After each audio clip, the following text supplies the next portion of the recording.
Assalomu alaykum, kanalimizga xush kelibsiz.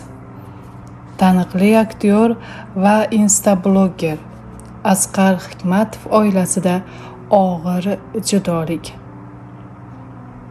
Asqar Hikmatovning otalari vafot etdi. Janoza bugun peshin namozidan keyin.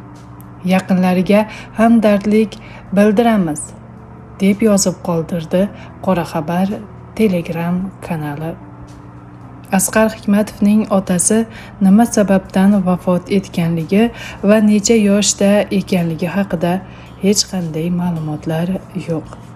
Asqar Hikmatov oilasini muxlislaridan sir tutadigan aktyorlar toifasidan edi. Kanalimiz nomidan Asqar Hikmatov va uning oila a'zolariga chuqur hamdardlik bildiramiz. Marhumning joylari jannatda bo'lib, oxiratlari obod bo'lsin.